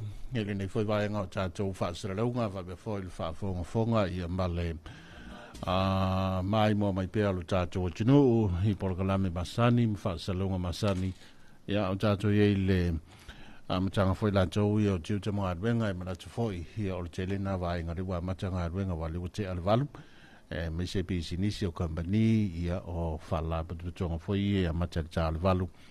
Na ne foi o le nei masina lantou e pisi fo e le ia se teimi le pisi aso umasole ia mai se foi o ngā luenga ia malo foi le usu le totele te lo foi ia ua mtalia foi le telo a onga lantou anai whanau ia ua foi le whamoe lantou ia e peo nei matua ma inga ma nei le tau sulu ma nei le la ia ma nei foi le nei foi tau vela ia ma le wha umi o munga la le o tātou iai ia so tele wani se fa mo moinga ia porkalame fanga solo ai fatalo fatu telenga maui ia le fo ua tonu mai ia wa fo i tulanga masani la tau ia vala wina ai me se fo yo ngal wenga malo le uso maui ia fatalo fatu fo i sale aula malo fo fonga malo le tau wa tai ia wa le tau tua ina o le fa fonga anga Male mai moa si o tātou o tunu. Whaatalo whātu fo i Samoa i lau mai mo mai, ma lau whaafonga mai nei vaenga o le tai au. Ma lo le soifua manuia, ia o lo o manuia lava le tūlanga le tau o amata fo i le whaapisi lunga o le awal tele. Ia le anga i mai o le atu nuu i le momoli mai o le whanau ia o ngā whaapia fo i ngā luenga. A o lai whaanga solo a le liki kirikiti o te sau nei le tai au, wa lewa o na amata isi ta alonga nei le tai au, whaaso. Le tātou taamilu sanga o le kirikiti wha Samoa o le Mea Sina Festival. Ia. Ioi. Le awali i o awali i la lai whaanga solo i o le awhio anga o vai lele. Ia a o tamaita i le whapea lai whaanga solo i o i tanunga manono. O le awho i ele wha moe se taimi o le tai au nei te loa ele o toi mamau. Ia whaatasi mai le vaenga lea le... a pulenga o tangata tā whao mai moa mai, ma tātou komiti o le Mea Sina. Ia, mō le tātou whaalau i loa masani. Ia, le ia lea ngai meo kamanga se i whaise kala. Ioi. E whangaia marwaenga le tō whaia. Whenga trainga fo ia whanaia, ia mana tō fo ia vaenga e leila fo ion tala no atu la tō po atu la ngoi ia tā penanga le taimi. Ia, a lea fo il po kalame la tō ia whanga solo lo tā pena ia wāl wha moe la tō. Ia le nā, se i anga i mai fo i e toi wha tala le tūlanga o le wha tātianga o le pokalame ua o le aso tofi, aso tolu o se tema. Tātou tūnga whautasi. Ia lawa a mata foina pa o ifo tātou wa i le ngata i whare tua whale. Ufalo taulua whelo inga ma le ataua, wa umaselo whelo inga.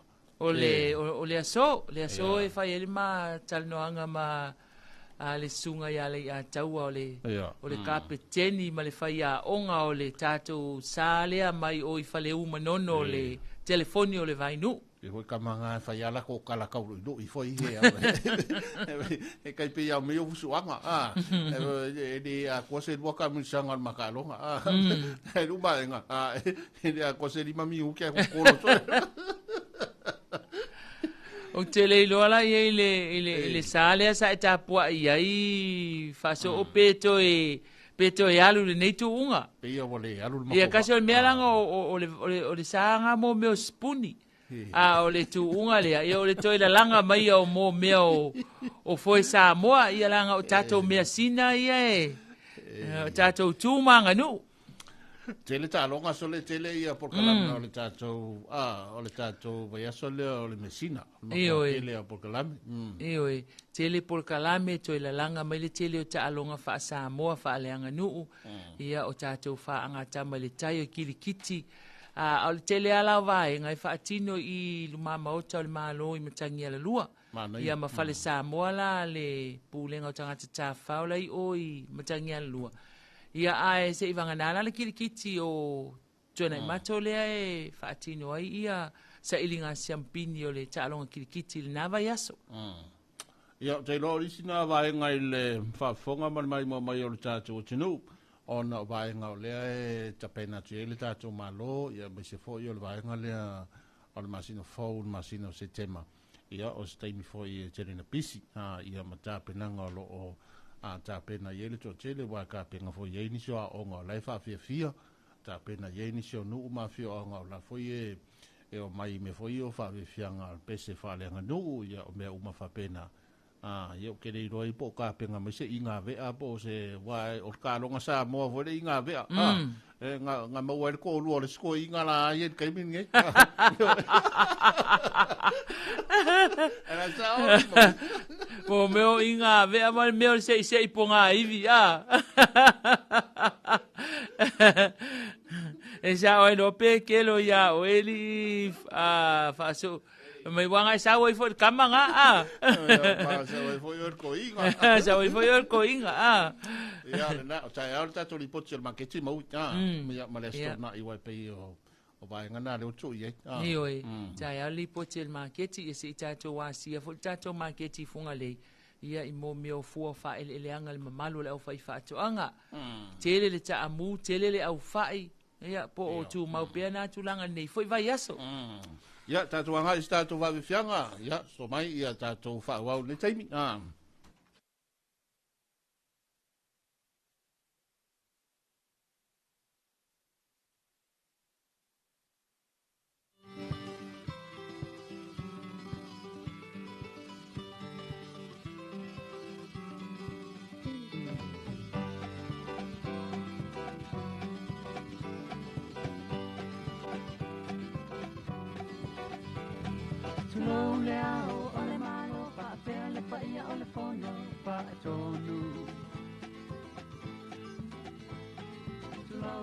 no au le pale mia le kapeneta le va ia uli sao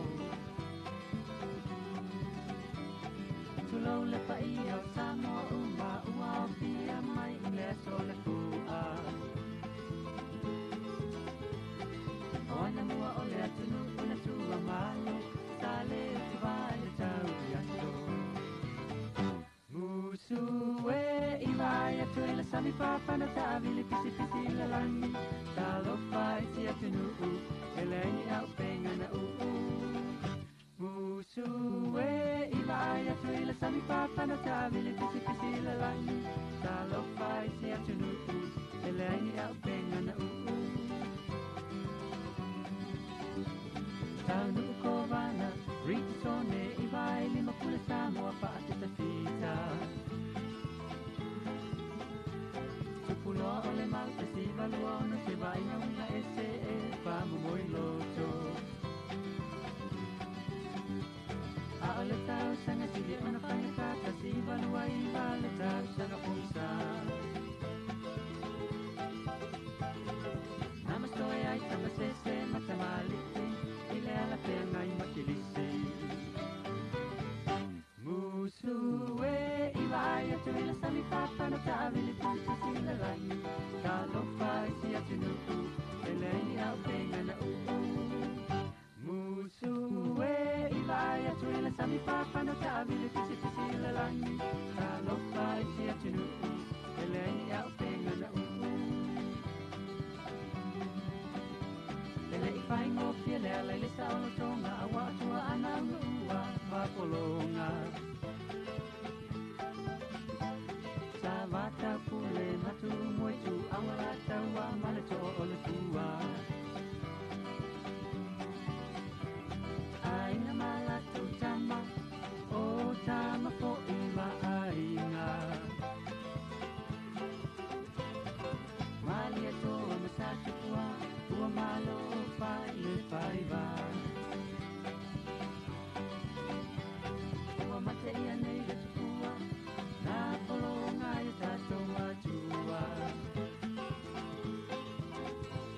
Malo i te ua le malo akua Aua malo ua maua Musue i vai atu i le sami papa na savi i pisi pisi le lani Talofa isi atunu eleni au penga na Musue i vai atu i le sami papa na savi i pisi pisi le lani Talofa isi atunu eleni au penga na Tua ana lato wasaina lenga su ua to papa iti ambale ti le mu Ana se ito e tututa si mai se iwa ai Ilei ua Samoa ua iai Samoa ai ai lea manu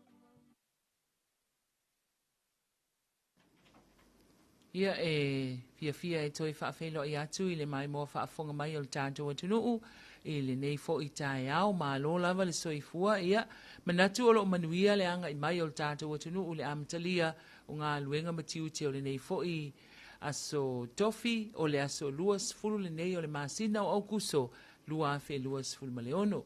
Ia le afo i wa malo tia le tātou potu whaasara lau nei pe lava o na fonga le tātou atunuu ia le o toi mamau se taimi whaatasi mai sui o le pulenga o tangata tā whao mai mo mai ia masui o le komiti a wale tātou whaatare noanga ia whaalau i loa foi mo le tātou tā penanga o le vai aso le mea sina e pei o na loma nei. Whatalo whātu i lau a fionga a taimalangi tutuila wharau le nei tai au ma lo le soifua manuia. Ia, tai au manuia i le alofo malanga leo le tua le nei foi tai au le lei. Ia.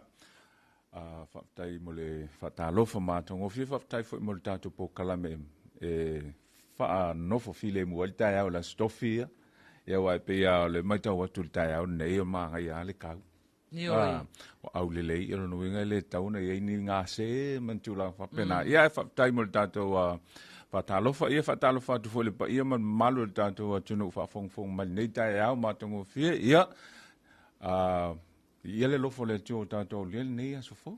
Ioi, Tau le leia tātou tau whai whaafetai le alofa o le atua o na le fo e va ai atu sulu le tino ia o le nā lava e maua lo soifua lau le lei au le lei mai fo le nei tai au mai se lo la e au le lei lana mea mata ia ai sau no ia tai malangi o le a le tūlanga o iai le tā whaata atianga o le tātou por kalame o le mea sina festival wa le e mai tau watu ia le ke sau ngia e te tau mai o le whatua o mana mātala noa ai la e whaanga solo a ta amiro sanga kirikiti o sau ni le tai au ia o leva na pa o ifo ia le pate ma le polo ia a au le tu pa o li o le fio anga vai lele ia ai sau noa ia tai ia malo fa tai ia na ta o tu langa na i tato ta longa Samoa ia whaanga solo ia le kirikiki ia o le tausanga e sele le tanu mai fo ele tunu o mai se lava I kalapa ai o le von fi kirikiki ka ko ia man tu o leva na tu leva ta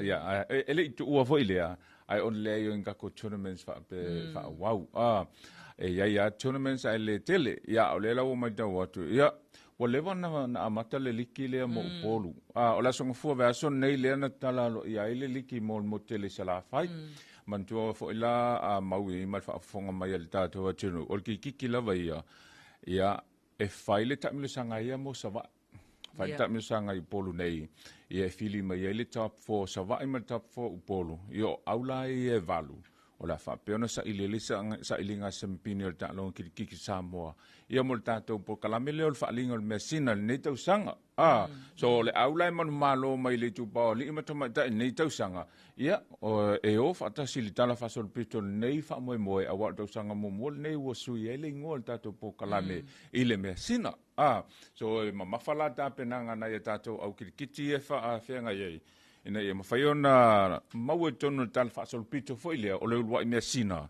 leana champini ai le tamisanga nei ia po kalame la vai mo le sila fiel tato atu no ele se vai nga telo sui o tato po kalame mai le matango tato fata tanuanga o le la vai fa au tato po kalame amatela sala stolus fulo o kuso ia fa yel tato sauninga lotu la le fa ile hola le fakasai I songi nei ia ma o le po kalame la vai masani ai ia o le sauninga lotu ia ai la le swing o tato po kalame le to fein tato pespesenga masani fo ie a le la fa ye fa evangelia o mo fo yo to fie ekalesia ma auto lo vo la fa peona fe ngai ma le feingo le tau vanga fa evangelia le ngai o fa tasil po kalame le sale ma le fa mo ale mtanga luenga fo le la o le sa mtanga luenga tina ile tau fio le sawai no tinama tama ia mai se foi o talia tu te fala au fa saina ia oniso fa fi tau li te tele foi le tono tato watu o le nganga lava ia le ngata ia fa manatu le nei va yaso tau o tato tu manga fa Samoa ia avatu ai moli atu ai ma se fe au ile tamu fainga le tato malo ma tato watu ina ia tinea nei fa fi tau li wa afiesio tato watu ia mai ele sa na ile fenga lotu mal po kalame na ia mo se fia na so ile le tai la so ngafua ia tai e malama ai tai o so la so ngafua pe o le tulanga le ia il tatu po kalame le o le vona pa o kuka manga sesenga me tau mafa wa taleva o te tala fa solo ato tatu sto sa I lumalai o mautal malo o tele tatu fo sto sa mai se fo ila to e tau ia me tau lima ngai o inga Samoa matulang fa pena ia o le vai aso ato mai ala so ngafua o le lei ala so faraile maui fa be fa fong mal tatu atunu o le ai umata to sto ia le fo ing wa matunga le fantasi male vai nga fo le web day le women in business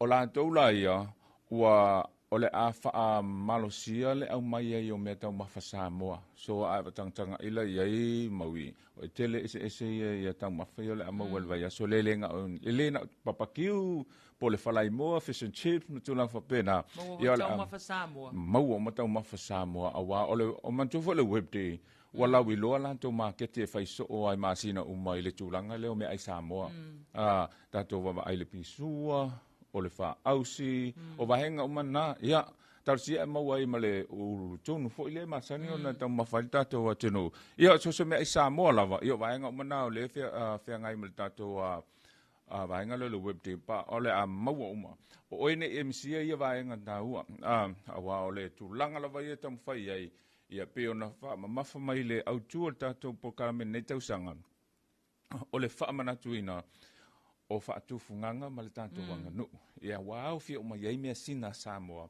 so se vaenga lava ole so lua o yo le pola la songa fua ia o po mo na le fa a mata ia tatou tauanga siva Samoa o wa yai fa o mai ma tu funtanga mau ia tatou committee ai mai se ia au talavou ma fa la botonga ia au wai mai tonu le tatou po kalame le ia o man fa mam lama ia iwa nga me mana mion ta pena ia la tu ta penanga ia le ma ulu Samoa o le fa tau pati ia o le sa o siva ia o le tau pou o siva umai ia ai mai se le pese fa le anga no o siva Samoa umai o fa fifianga fa Samoa e mana mio le toe sa o le fa tinonga ia wa pe o tanga ese nei vai tau o pule lava tangata i le whatinonga le lātou. Ia pe fefi loi mai matanga o siva whapalangi. Whapalangi me tulang whapena. Lea lava pe o lea nganga lava na o tatou po kalame lea mai lava la matanga. Ia matua i whamamawhai ia whatinonga o tū o anga ai meiso whafifianga wha Samoa. Ia ma nino le lei ma ia mamlama ese senga o tatou siva ma isi atu nu. Ia wa tua se situ e similar umo ko ikiki aku kusa tatou siva matonga ia maisi atu o le Pasifika ia o le anganga na tatou po kalame fa wau pele nei platform e fa malosi ai ma o ina i pele siva Samoa ia na tila fia mau i wa o ile si tau po ele le sa ai tulanga ia wa leva fo o tau fo ina sa tatou po kalame le ai le se tu e ma ele o ke pole wa sa lo yo watu king pusa vo le o wa le la tu mo no winga mai fo kele ka ku pel king pusa ia o le pokalame na o la songa fua ma e fa wa ya la solu mai tau mai fo ila ile tai au la songa fua mata mai la songa fua o le iao aso ia songa fua o sfarele tele fo eta tu pokalame la fatino ai mantua fo e tele o tala vo e au mai tatu pokalame ia e fa ia tatu traditional ai mai sia la tu ta longa fo ia fun games o le o nga popo ia oisi ta longa na mau pe ai mana tu te mia o nga sama au tala vo e kalesia ia fa lo ta longa au tala vo me ale fa o ta nga mai o le au mai o popo e o ia mo le valu matulanga fa pena la ngale ato ia la langale ato ia le a ele ngiu vai nga umana ia fa o ko songa mai ia mana ia tali mai na ia tato o talvo le ia o va se fulu ia tato o talvo ia o fa aulu mai ia le vai aso ato ala e fai ila tato ta longa ia o pokalame o mai ia e fai ilu mama o motor tato malo o ingale main stage ia le tato pokalame o le nei tau sanga aso nga fua aso lua fai tato ta longa ia aso lulu o mai lo la tatou po kalamela so lulu wai fa wau fo il tatou o le polo na lua le polo tatou tau vanga e fa tino fo ila ila fia fila valeo la so ngafua mala so lua ia tatou tau vanga siva ia wa telefo ina ia tatou o tau vau fa ulu mal tau vanga ia mai se fo ila ila wafi ele misi fo e fai fo tatou o ngambe ila ila wafi matulanga fa pena o yo le sita longa le o le afale le e file tatou po karameta usanga nei mo traditional fun games ia io le si angole afi o le si skill na tangata Samoa lava ia ilo ai tatou tangata i tonu la langin nei ia o le faingole afi foi le si angole afi ia o te tele o ta ka ilo ia faso open sila fia fa tino tulanga le e wa ngalo ke ngalo wa lo ngo fo le wa la ya pia ia faso o le ko ya la faso e si ale afi o ke le ngala ku le ngale mi milo le ki o le nga kesi ola ya e mi le vape io o le ko ngala ti kusi io va nga umana o le si anga o le afi man tulang umma le fo e au mai tatu ta longa ia le fo ngale fa o ngaluenga Samoa lava ai pe fa mali le finga ala la to me se au fo le to fa manatu fa tinonga wa telo tu pulanga le ai nei ya longo lo fa se au pe vai nga na o lo tom fa ye il tato po kalame le o le wo ile swing o tato po kalame wa o le o te o le wo mai tau wina ia o le solulula e whaawawa tātou pokalame masani mai ala sunga fuai le au, pena whaila le po la le solulu, o la whaatino i lol pokalame le tātou Miss Samoa. O nā la leo o te fo i mai ili tātou pokalame le, o le po mua la na, o le Premier Night la na, tātou Miss Samoa mo nei tau sanga. O le whaatino ili tātou pokalame, sa whaatino fo i tau sanga wa tea. E te whaatino fo i le pole le solulu, o le Premier Night. Ia, e mantua la, e te tala le tātou atunu e le ise ule fale. Ia oine i misia lo mai mo foi, ma e wa ai i le i tātou tamaitai o lo tau wāle tau sanga, nei tātou sa ilinga lawas tau sala. Ia mo lo fitu.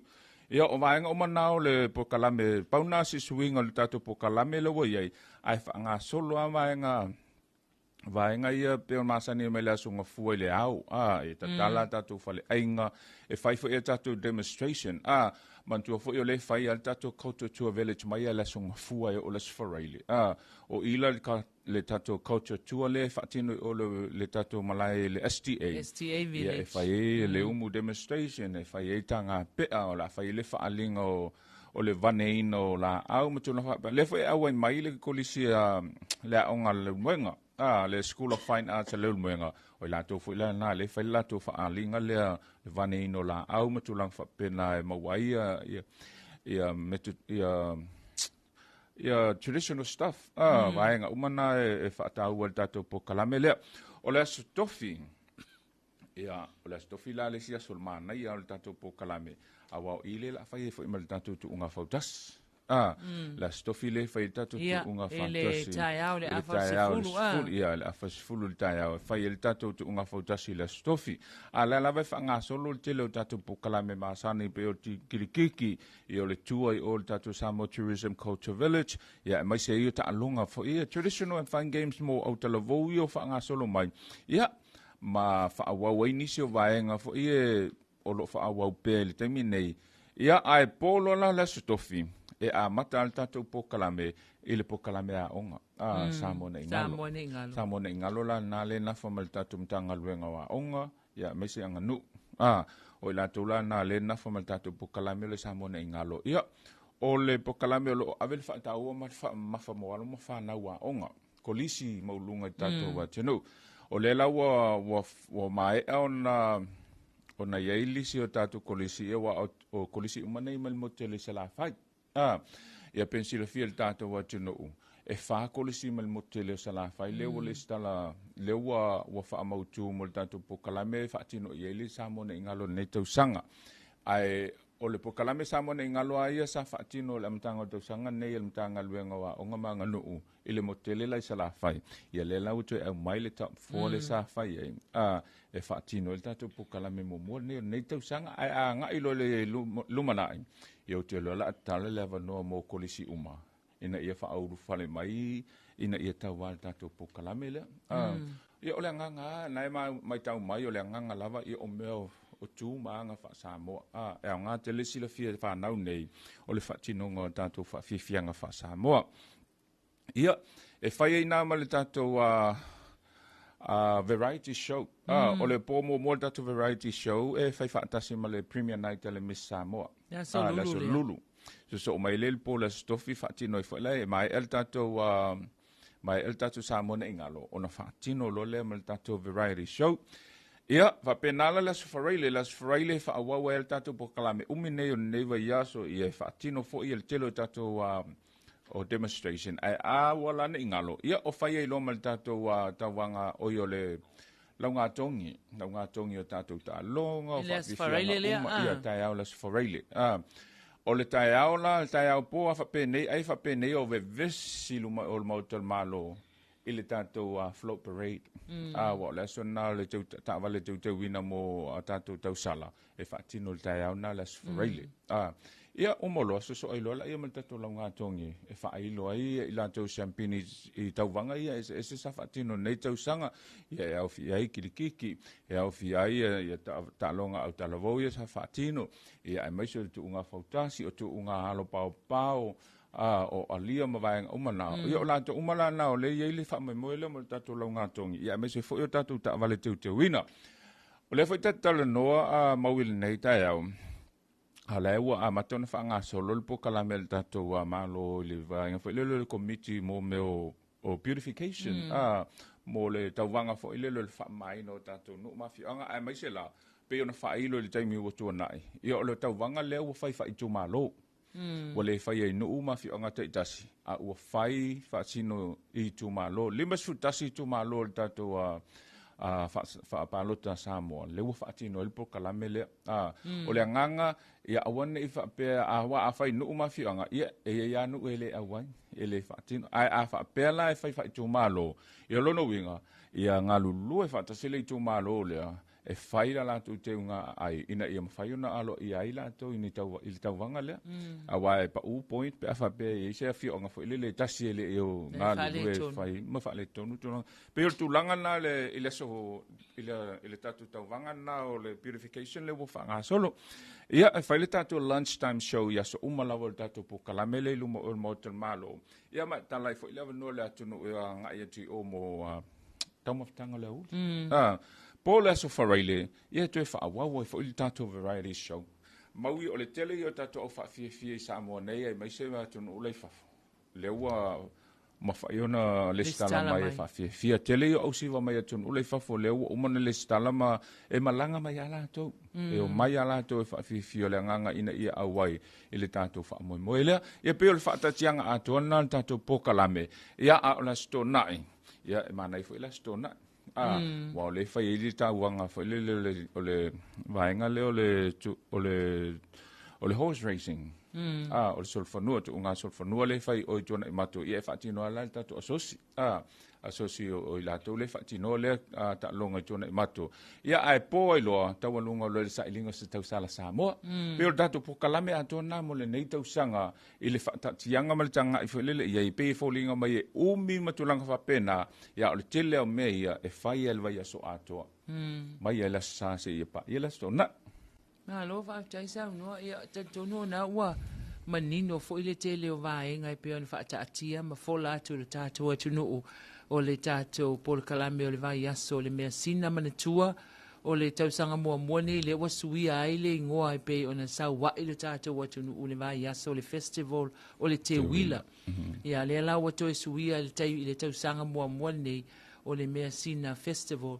ia ma o le telefo o vaenga ia o te mai tauina ia o vaenga ai pe on tato masa ia i vai aso le te wila le watu e la langa mai taimi nei ia talu ai wa leva ona misi fo ile vai aso le te wila le la pe ato e a va ai ato le taimi nei wa pe wa foli me fa o Sofia le langona fia o tangata e awai e join ona wa fai fo isi levantato malo lo mai tato vai aso nei ia ai o le situ langa leo te mai tauina o le variety show ona ola mai tauna ia tunu i fafo o le tele o au siva le tu pau ta mai tai fo ile le wa creator la to groups fo ie fa ia la to fa fianga e se tasio aso fa na no awai New Zealand ai sa fa fia fo ile le si au siva na o le o li mata mai tai lo na winga o la to uma le la to na ta inga fia o mai e fa ali la to ta le ni le o lo fa nga so ia la fo e mau ai mala to selen pe tu langa na mau e ta o tu langa le o wa au fika le temi nei e fa ia si fio lolo au siva e malanga mai fafo wo leva na o fa so ta mai manto e nisio au siva pa wale men fa ta lene au siva ia o le confirmation pe fa tino pe fa pe o se tato po kalameta sanga nei ia na watu al tala o le wo fa mau tu a o lanto wo levo na ta pena fa ila to fundraising matal normal ta ile o ngale po le grupo fo ile o leti Polynesia dance group mai mele pone e fa sito tele to just se laule au malanga na le malanga mai moltato mesina nei tau sanga e o ma pe lata se lang pe afu ye o fa na o mai ye te tono au si ya fa mai les ma ta ile o levo na ta pena pa wal me na fa tali ye o le confirmation e fa atino ma fa wa le po kala melo le mesina ta tanga nei ya anta wa tu ye fa ila to bookings fa ila to hotels in Samoa ya ele ngatala o le fa nga e o mai fa fie le mesina Ale fo I whai ala tu pukalami fo I awai atu ai mo le community. Pe ila mai tau atu I tūlanga le, ia o se no le lei tele le. Awa no le lei tele le. Mai whaftai fo I nei alo ma whanau o le tātou atu no. O lo I le nganga fo I le fia tu mali tau au e whai loa le tā. Len, ai paul, pe ila le tūlanga na o le ua lua I tātou pukalami e se le variety, e se ia po tau vanga o siwa whaleanga no. Ina ia manino le leiva ngai wa pe ona ta ua te mu sola o fefi loi wa tanga ese ia tatu fa fifianga Samoa pa o vaenga o manai mana o mil entertainments so se vaenga skaili mai ai e mau ile fifio o e mai mo mata ai le la vai ele tatu pokalamele pe o le tatu wa tauwanga siva Samoa fa tino fa pitola va mo faalinga la le o le fainga sa o tu o siva ma fianga fa Samoa ai mai se ai o le pokalame le Samoa na ingalo mo alum fa na wa onga le os fa maningo na la mau mo nei tai au tu se me tanto pokalame au fia lava wa mai tau atu ia lo tele tanto o fa fia te foi lau pesele to man na lo ia na wa fa fonga mai mo mai tanto watu no ia ile tau mo fa ia tu fo ia tai malangi wale fa malamala maina ma toi fa manino ia le fa taatianga o tatou pol kalame o le Messina Festival ia ma le fa moi ia ta ia tu ele atua ia lo to soifua ia ma so mato wola tatou aulia le vai aso ua fa pitoa ia mole fa alinga o tu manga nu ia mai se fa fianga su I fefiloi ale mamalu o le tātou atunu o ai taluaina ona o le tātou taimi o le ato e maua se isi a tātou awa noa I le aia so fau le taimi lava le nei tātou toi feilo ai ia manu te leina le nei aso Samoa manuia ngā luenga matiute malava singa ese whaftai fo I taima langi manuia fo I le whianga iai matiute o le nei aso tofi ia wha manuia le atua ai mo le taimi nei whasoi ia She is green and blue, lush with beauty, and hearts so pure as gold.